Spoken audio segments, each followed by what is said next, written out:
People who've gotten their bosses fired. How? 1. The CEO publicly praised me for completing a task that my boss had struggled with, so my boss retaliated by forwarding all of his tasks to me in an effort to overwhelm me with work. I actually found his job pretty manageable, which the CEO also noticed and fired him, giving me his job in office. 2. He grabbed the back of my neck and said, "If you ever say I'm wrong in front of a customer again, you'll regret it." I went to the GM and told him, and my supervisor was relieved of his duties about 5 minutes later. 3. Was working maintenance at an ice rink. The rule for anyone who knows how an ice rink works is if the Zamboni doors open, you get the F off the ice. Some idiot decided to ignore the fact that they were open and that I was standing in the doorway, and decided to rip off one last slap shot. The puck bounced off the glass and hit me in the head.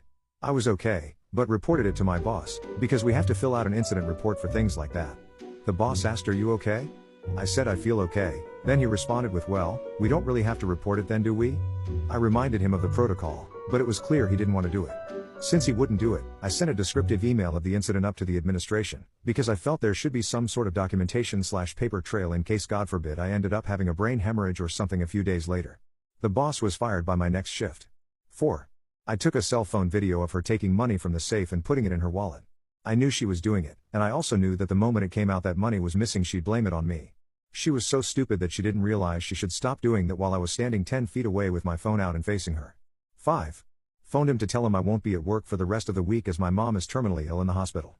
The next day, about an hour after she passed away, he phoned and asked why I wasn't at work. I just hung up on him so I wouldn't say anything that would get me in trouble. The next day I sent the area manager a WhatsApp message explaining what he'd done and attached a video of him breaking the freezer door while having a tantrum, which cost the store nearly $6,000 in lost stock and the repair costs, which he told the AM it broke on its own. He got fired that day and I got 2 weeks off with full pay.